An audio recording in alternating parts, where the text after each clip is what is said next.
या ठिकाणी होत आहे। हा, आता आपण स्थानापन्न होऊ शकता। सॉरी तुम्हाला वाट पाहायला लावल्याबद्दल।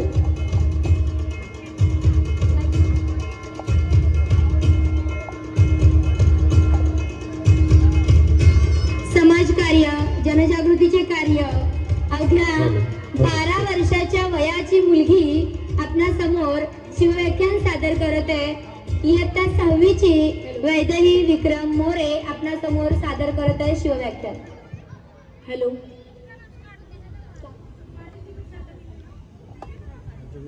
हॅलो,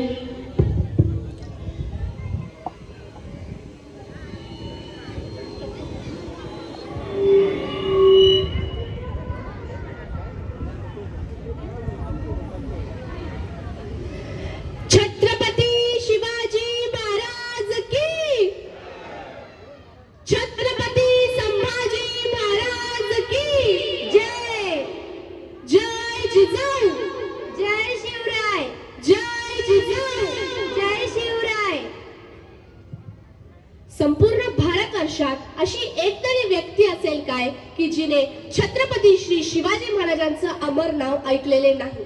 त्यांची तेजस्वी कथा सदैव भारतवासियांना स्मृतीचा एक स्रोत राहिलेली असून भविष्यातही ती भारतीयांना अखंड प्रेरणा देत राहील। देशाला कीर्ती आणि वैभव प्राप्त करून देणाऱ्या राष्ट्रपुरुषांचे चरित्रे कथा आपल्याला विदित आहेत, पण तेवढेच स्फूर्तिदायक असणाऱ्या त्यांच्या मातांचे चरित्रे मात्र आपल्याला तितकीशी ठाऊक नाहीत।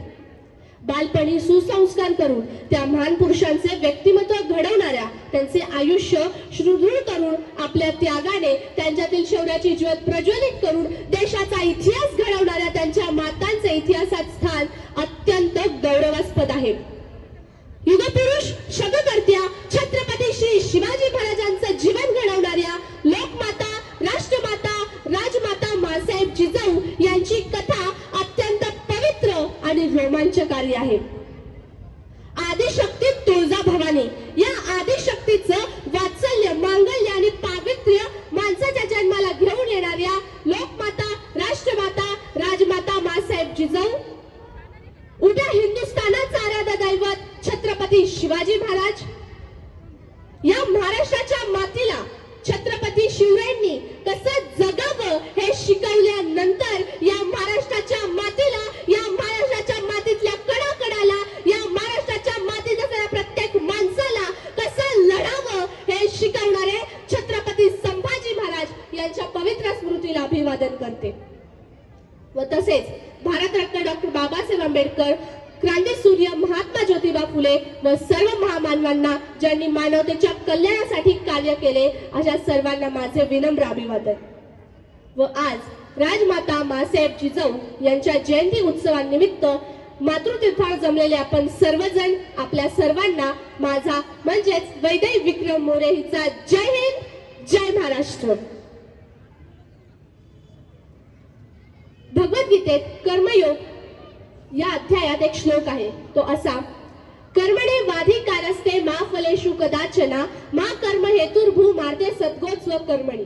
अर्थात जो व्यक्ती आपल्या कामावर लक्ष ठेवून असतो तो प्रत्येक वेळी यशस्वी होतो, आणि ज्या व्यक्तीचं आपल्या कामावर लक्ष कमी आणि त्याच्या परिणामावर जास्त असतं तर ते त्याच्या अयशस्वीपणाचं कारण आहे। आणि याचं सर्वात उत्तम उदाहरण म्हणजे मागच्या 3 वर्षांपासून असे अनेक कार्यक्रम राबवणाऱ्या आपल्या वैशालीताई जगदाळे यांनी कधीच परिणामांचा विचार केला नाही, म्हणून त्यांच्यासाठी जोरदार टाळ्या झाल्या पाहिजेत। खरं तर राजमाता, राष्ट्रमाता माँसाहेब जिजाऊ म्हणजे काय? स्वराज्य म्हटलं की आपल्या डोळ्यासमोर स्वराज्याचे 3 कोन उभे राहतात। एक स्वराज्य संकल्पक शहाजीराजे, दुसरे स्वराज्य संस्थापक छत्रपती शिवाजी महाराज आणि तिसरे स्वराज्य रक्षक छत्रपती संभाजी महाराज। मग नेमका आपल्याला प्रश्न हा पडतो की स्वराज्याच्या कोणांमध्ये नक्की माँसाहेब जिजाऊंचं स्थान कोणतं? तर या 3 कोणांना एकत्रित जोडणारी एक समान रेषा येते, ती समान रेषा म्हणजे माँसाहेब जिजाऊ। स्वराज्य संकल्पक शहाजीराजे यांच्या बाबतीत ज्या जिजाऊंचा विचार केला जातो तेव्हा त्याग आणि समर्पणाचं मूर्तिमंत प्रतीक म्हणून जिजाऊ आपल्या डोळ्यासमोर उभ्या राहतात। आणि जर स्वराज्य संस्थापक छत्रपती शिवाजी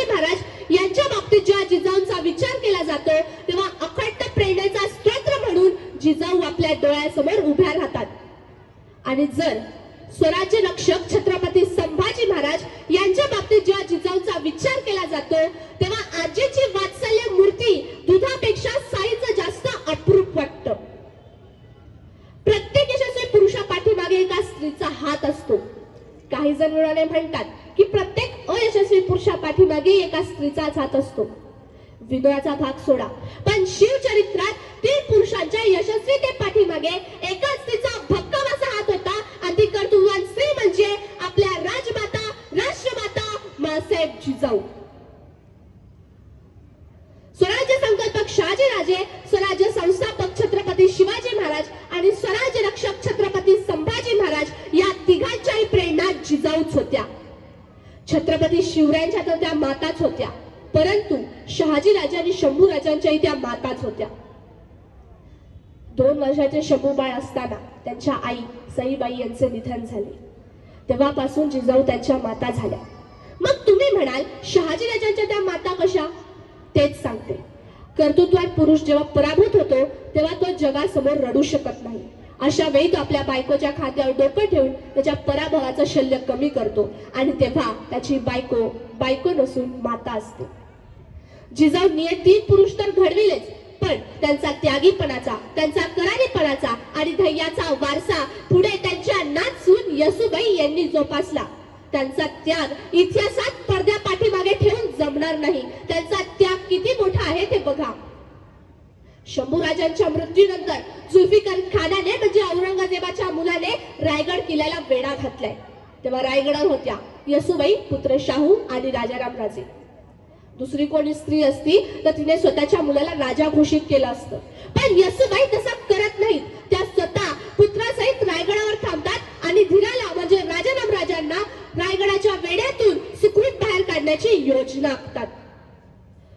अहो, आजकाल हे भल्याभल्यांना जमत नाही. सत्तेचा मोह टाळता येत नाही, पण येसूबाईंनी तो मोह टाळला आणि योग्य निर्णय घेतल्यामुळे राजाराम राजांची सुटका झाल्यामुळे पुन्हा मराठी सैन्य त्यांच्या नेतृत्वाखाली औरंगजेबाशी लढायला सज्ज झालं. येसूबाई स्वतः कैद झाल्या, पण मराठ्यांचा राजा त्यांनी मुक्त केला. त्यांचे हे उपकार मराठी मुलूक कधीच विसरणार नाही. त्याच्या त्यागाचा हा वारसा आला कुठून?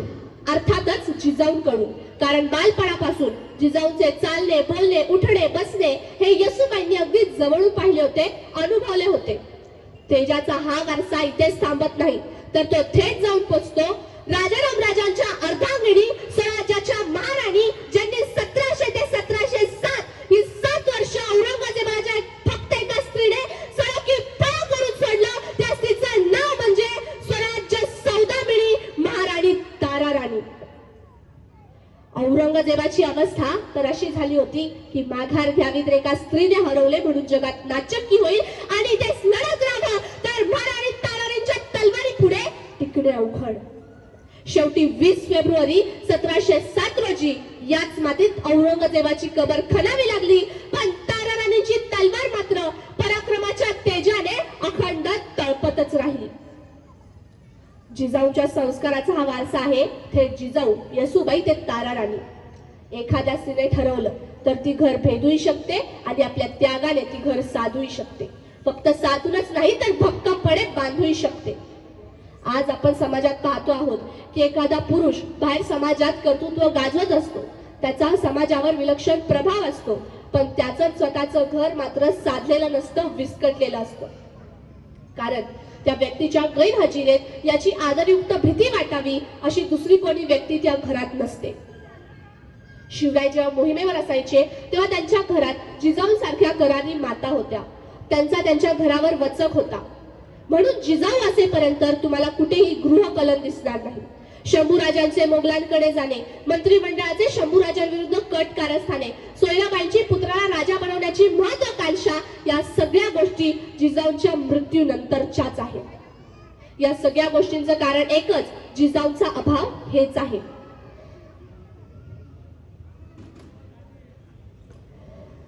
माँसाहेब जिजाऊंना लहानपणापासून जिजा म्हटलं जातं. त्यांचा जन्म बुलढाणा जिल्ह्यातील सिंदखेड राजा येथे 12 जानेवारी 1598 रोजी झाला. जिजाऊंना 4 भाऊ होते, दत्ताजी, राघोजी, अचलोजी आणि बहादूर राजे. एकदा होळीच्या क्षणी या लहानग्या जिजाऊंची भेट महापराक्रमी मालोजी राजे भोसले यांचे ज्येष्ठ पुत्र शहाजी राजे भोसले यांच्या सोबत झाली आणि होळीच्या रंगासोबतच जिजाऊ आणि शहाजी राजांची सोयरीक ठरली. पण विधिलिखित काहीतरी वेगळेच होते. वयाच्या 25व्या वर्षी मालोजी राजे इंदापूरच्या लढाईत मारले गेले. लग्न पुढे ढकलले. मालोजींच्या मृत्यूनंतर शहाजी सरदार झाले.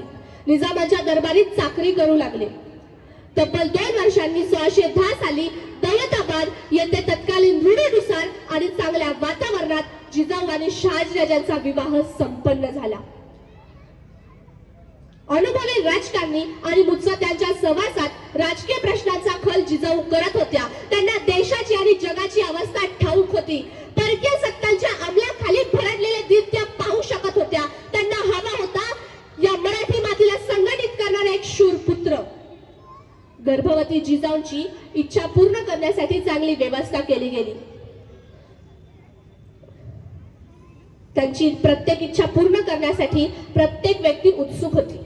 पण जिजाऊंचे डोहाळे मात्र अगदी जगा वेगळेच. सामान्यपणे मिष्ठाने, उंची अत्रे किंवा रुचकर पेये याची गर्भवती स्त्रियांना इच्छा होते. पण हत्तीवर, वाघावर, गडावर आरोहण करावे, धनुष्यबाण, भाला, चिलखत धारण करून लढाया कराव्यात, गड हस्तगत करावे, विजयश्री मिळावी, दाणे करावी, धर्म स्थापना करावी, अशा अनेक प्रकारचे डोहाळे जिजाऊ साहेबांना प्रतिदिन होते. कारण राजमाता जिजाऊचं आयुष्य काही साधारण नव्हतं. स्वराज्य स्थापन करण्यासाठी त्यांना खूप कष्ट घ्यावे लागले. एकदा शहाजी राजे भोसले आणि लखोजीराव जाधव हे कर्नाटक मोहिमेसाठी गेले. कर्नाटकवरून परत येताना वाटेत काय झालं कोणास ठाऊक. पण पिंगळे नावाच्या सरदाराचा हत्ती पिसळला. त्याला आवरण्यासाठी 2 तुकड्या बनवण्यात आल्या. एक तुकडी होती जाधवांची तर एक तुकडी होती भोसल्यांची. जाधवांच्या तुकडीचे सेनापती होते दत्ताजीराव जाधव म्हणजे आपल्या माँसाहेब जिजाऊंचे भाऊ. तर भोसल्यांच्या तुकडीचे सेनापती होते संभाजीराजे भोसले म्हणजे आपल्या माँसाहेब जिजाऊंचे धीर. संभाजीराजांनी हत्तीवर वार केला. पण तो वार चुकून दत्ताजींवर लागला आणि दत्ताजी धारातीर्थी पडले. ते पाहून लखोजीरावांना राग आला आणि त्यांनी संभाजीराजांवर हल्ला केला आणि तेही मरण पावले. जाधवांची माणसे रडत होती दत्ताजी गेले म्हणून.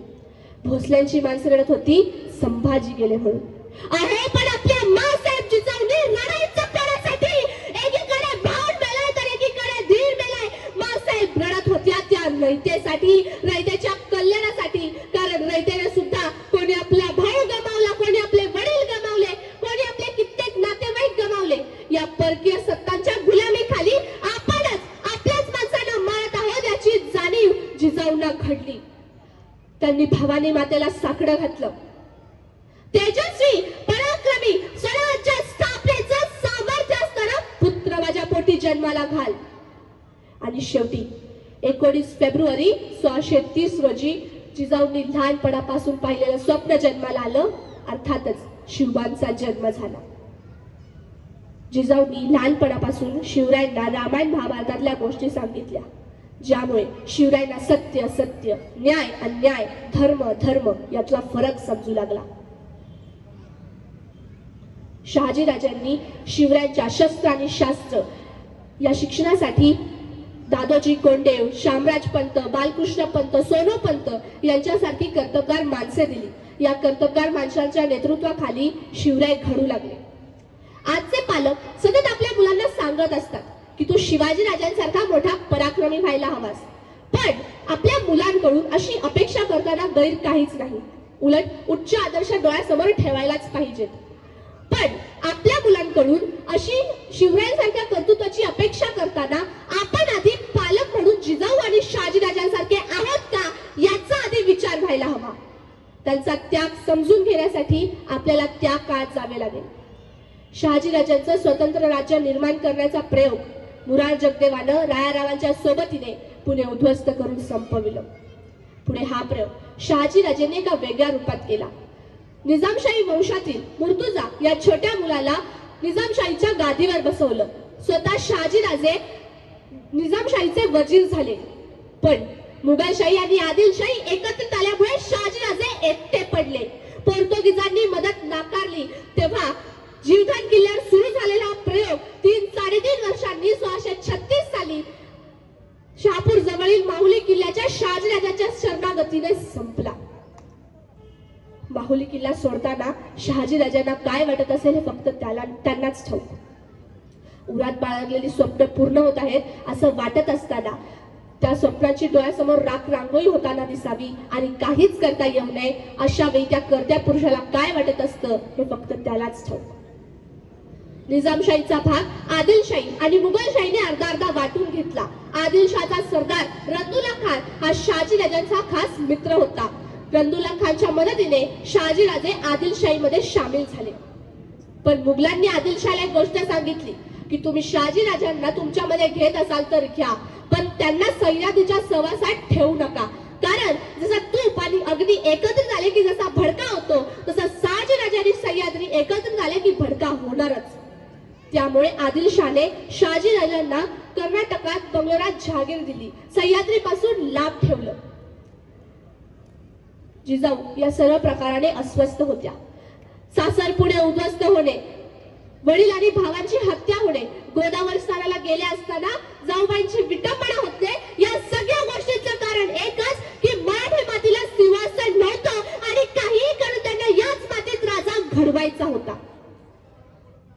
आणि या ध्येयासाठी त्या किती मोठा त्याग करायला तयार होत्या. शहाजीराजांना तर पर मुलखात पाठवलं होतं. या काळात जिजाऊ आणि शहाजीराजांमध्ये नक्की काय बोलणं झालं हे इतिहासाला निश्चित ठाऊक नाही. पण त्या नक्कीच अशा म्हणाल्या असतील की तुम्हाला सह्याद्रीत मनाई आहे पण आम्ही मुक्त आहोत. मोठा लेकरू आपल्या जवळ राहू द्या, त्यांना आपण घडवा. शिवबांना मात्र आमच्या जवळ राहू द्या, त्यांना आम्ही घडवतो. शहाजीराजांनी बाजी पासलकर, कान्होजी जेदे, दादोजी कोंडे, मानकोजी धातोंडे यांच्यासारखी आपल्या विश्वासातली माणसे दिली. ही माणसे म्हणजे शहाजीराजांचे कान नाक डोळे होती. शिवकाळातल्या निष्ठावंत मावळ्यांची निष्ठा आम्ही आजच्या कुठच्याही तराजूत मोजू शकत नाही. शहाजीराजांनी हत्ती, घोडे, खजिना एवढेच काय तर पेशवे, डबीर, मुजुमदार, सबनीस व राजमुद्राही दिली. मित्रांनो, आज आपण बघतो की नवरा बायको विभक्त राहतात. त्यांच्या विभक्तपणाच्या कारणाचा शोध घेतलात तर सासू आणि सासऱ्यांशी पडत नाही अशी क्षुल्लक कारणं तुम्हाला सापडतील. तर कुठे स्वराज्य निर्माण करायचं या उच्च ध्येयासाठी विभक्त राहणारे आपले जिजाऊ आणि शहाजीराजे आपल्याला अधिक वंदनीय आहेत. खरं तर मोबाईल मध्ये सतत गुंग राहू नको अशा सांगणाऱ्या पालकांनी आता आधी स्वतः मोबाईलची गुंगी कमी केली पाहिजे. खोटं बोलू नको अशा सांगणाऱ्या पालकांनी आधी स्वतः खरं बोललं पाहिजे. त्यागाची सुरुवात स्वतःपासून करा. मुलंही आपल्या पालकांच्या कृतीवर लक्ष ठेवूनच असतात. खरं तर शब्दांपेक्षा कृती जास्त संस्कार देतात. जिजाऊंनी या महाराष्ट्राच्या मातीला 2 छत्रपती दिले. एक छत्रपती शिवाजी महाराज आणि दुसरे छत्रपती संभाजी महाराज. पण जिजाऊंनी आधी स्वतः तलवार हाती घेतली. त्यांनी स्वतः स्वराज्याचं स्वप्न बघितलं. अन्य अत्याचाराचा द्वेष करू लागले आणि त्यांचे हेच गुण शिवाजी महाराजांनी अंगी केले. त्यांनी हाती तलवार घेऊन आया बहिणींची अब्रू वाचवली आणि स्वराज्याची ही आग संभाजी राजांमध्येही पेटली आणि त्यांनी स्वतःच्या प्राणाचे बलिदान देऊन स्वराज्याचे रक्षण केले. जिजाऊ आणि शंभू राजांमध्ये एक वेगळंच नातं होतं. हे नातं फक्त आजी आणि नातवाचं नसून हे नातं एका आई आणि तिच्या लेकराचे, एक गुरु आणि तिच्या शिष्याचे, एक गाय आणि तिच्या वासराचे, एक देवी आणि तिच्या भक्ताचे. आणि हीच आई आपल्या लेकराच्या मनात स्वराज्याची आग पेटवत होती. एखाद्या वडाच्या झाडाप्रमाणे स्वराज्य हळूहळू वाढत चाललं होतं. जिजाऊंच्या आशीर्वादाने मावळ्यांसारखे भक्कम असणारे गडकिल्ले स्वराज्यात येऊ लागले. तानाजी, यसाजी, बाजी, फुलाजी, रायाजी, कुर्तोजी, कोंडाजी यांच्यासारखे असंख्य मावळे स्वराज्यात सामील झाले.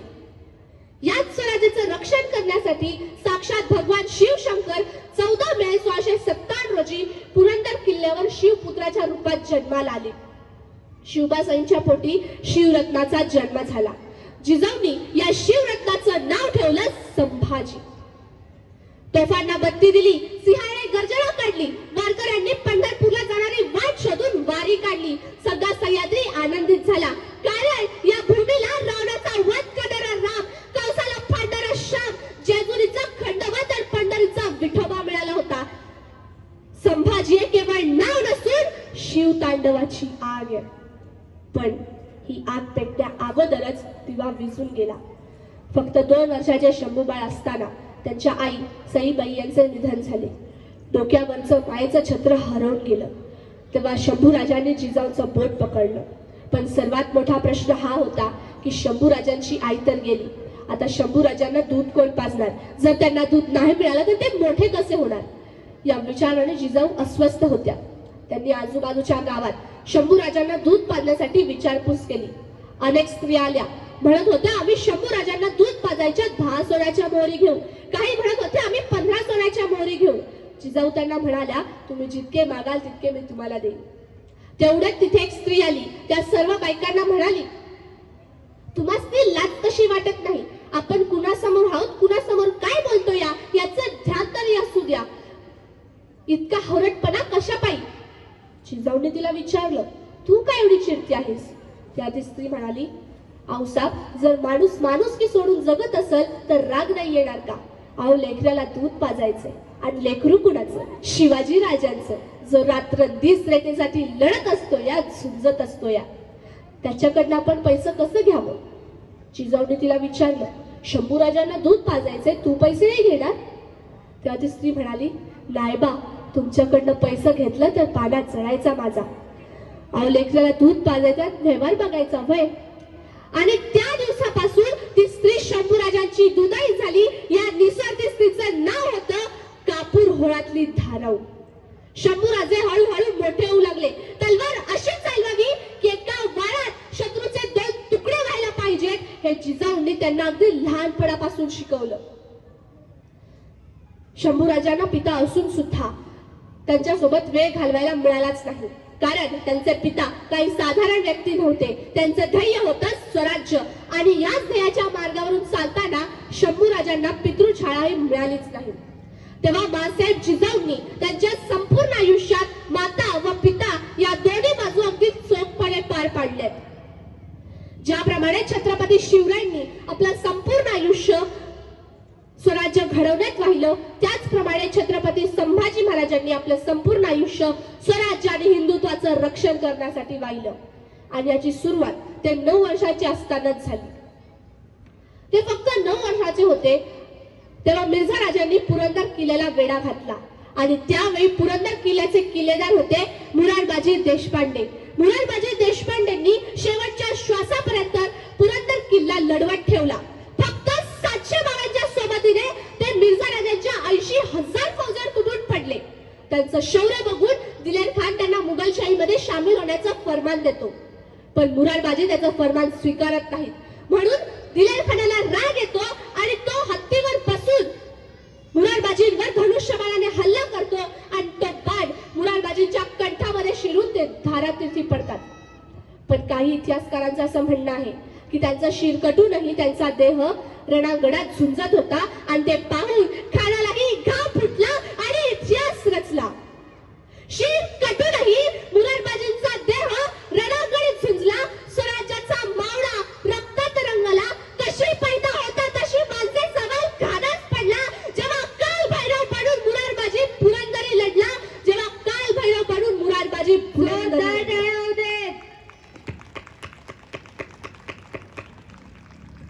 महाडमधील किंजोळी या गावी मुरारबाजींची समाधी आहे. एकदा तर तिथे जा, माथा टेकवा, तिथे तुम्हाला प्रेरणा मिळेल. आपल्या मुलांना हिल स्टेशन, रिसॉर्ट, पुष्पा दाखवण्यापेक्षा शिवछत्रपतींचे गडकिल्ले दाखवा. त्यांच्या निष्ठावंत मावळ्यांच्या समाधीस्थळी घेऊन जाऊन इतिहास सांगा. आपल्या मुलांना पुष्पा बनवण्यापेक्षा शिवछत्रपतींचा निष्ठावंत मावळा बनवा. मुरारबाजींच्या निधनाची खबर महाराजांना समजली. त्यांनी मिर्झा राजांसोबत तह केला. या तहात महाराजांनी आपले 23 किल्ले मिर्झा राजांच्या ताब्यात दिले. पण मिर्झा राजे शिवरायांना म्हणाले की जोपर्यंत स्वराज्याचे 23 किल्ले मुघलांच्या हाती येत नाही तोपर्यंत शंभूराजे आमच्या छावणीत ओलीस म्हणून राहतील. आणि महाराजांना स्वराज्याच्या आणि रयतेच्या कल्याणासाठी काळजार दगड ठेवून शंभूराजांना मुघलांच्या छावणीत ओलीस म्हणून राहण्यासाठी पाठवावं लागलं. या गोष्टीसाठी जिजाऊ तयार नव्हत्या. कारण आपल्या लेकराला शत्रूच्या छावणीत कसं पाठवावं? जर काही दगाफटका झाला तर तिथे लक्ष कोण ठेवणार? या विचाराने जिजाऊ चिंतित होत्या. तेव्हा या 9 वर्षाच्या लेकराने जिजाऊची समजूत काढली आणि स्वतः शंभूराजे मुघलांच्या निघाले. जिजाऊंना शंभूराजे छावणीत असेपर्यंत त्यांची खूप आठवण यायची. शंभूराजांनाही जिजाऊची आठवण येत असायची. आता जिजाऊ होत्या राजगडावर आणि शंभूराजे होते पुरंदराच्या पायथ्याशी. तेव्हा शंभूराजे राजगडावरून येताना आठवणीने जिजाऊचं लुगडं स्वतःसोबत घेऊन आले. का? कशासाठी? तर रात्री झोपताना आपल्या कुशीत घेऊन झोपले, जेणेकरून त्यांना वाटलं की जिजाऊ आपल्या सोबतच आहेत. या एका घटनेवरून आपल्याला समजतं की जिजाऊ आणि शंभूराजांमध्ये काय नातं होतं. हे नातं अगदी जगा वेगळंच होतं. ते म्हणतात ना, काही नात्यांमधलं प्रेम आयुष्यभराचा आधार असतो.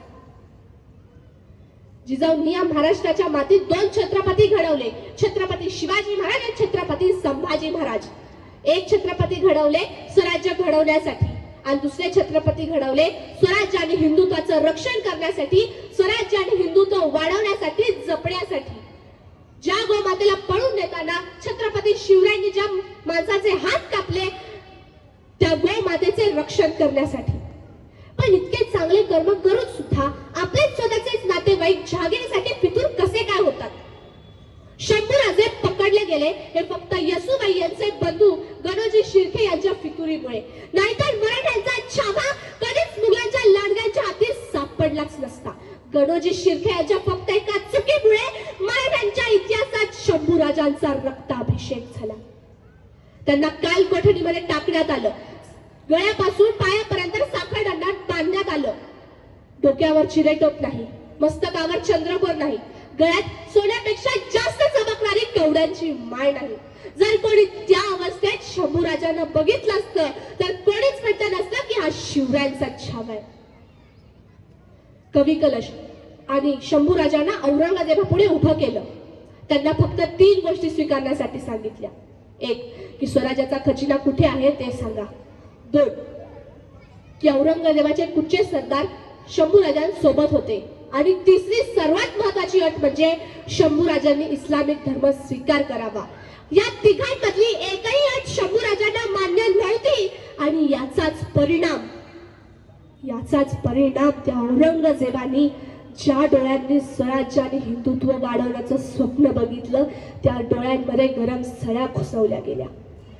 आऊसाहेब, आबासाहेब अशी हाक मारणारी जीभ छाटली गेली. ज्या केसांना मासाहेब जिजाऊंनी आपल्या कोमल हातांनी तेल लावलं, ती केस खेचून काढली गेली. ज्या बोटांनी अनेक महिषासुरांचा वध केला, ती बोट छाटली गेली. ज्या हातांनी तलवार घेऊन आया बहिणींची अब्रू वाचवली, ते हात छाटले गेले. मोहिमेवरून आल्यानंतर शिवरायांना भेटण्यासाठी आतुरलेले पाय छाटले गेले. पायाची एक एक बोटे छाटली गेली. पण तरी सुद्धा हा मराठ्यांचा छावा त्या औरंगजेबापुढे झुकला नाही किंवा पळून गेला नाही. मित्रांनो, तुम्हाला आज संकटात ढकलण्यासाठी अनेक मित्र पुढे येतील, चांगल्या काळात साथ देतील, पण वाईट काळात एकही मित्र पुढे येणार नाही. तर कुठे शंभूराजांसोबत 40 दिवस असे अन्याय अत्याचार भोगणारे व अन्न पाण्याशिवाय राहणारे कवी कलश यांना किती सहन करावं लागलं असेल. औरंगजेबाने त्यांना एकट्याला दरबारात बोलवलं. त्यांच्या समोर झागरीचे तुकडे फेकले गेले. औरंगजेबाची अशी अवस्था बघून कवी कलश यांच्या आतला कवी जागा झाला. कडाडले कवी कलश. यावण रावण की सभा, शंभू बंध्यो बजरंग, लहू लसत सिंदूर सम, खूप खेल्यो रणरंग, राजन हो तुम साचे, खूप लढ्यो तुम जंग, त्यो तू तेज निहार के, धकत तेजा औरंग, धकत तेजा औरंग. शंभूराजांच्या ऐवजी दुसरं कोणी असतं तर त्याने विचार केला असता, या स्वराज्यासाठी मी माझा जीव का देऊ? मी औरंगजेबाच्या सर्वात मान्य करतो आणि सुखाचं जीवन जगतो. पण शंभूराजांनी कधीच स्वतःच्या स्वार्थाचा विचार केला नाही.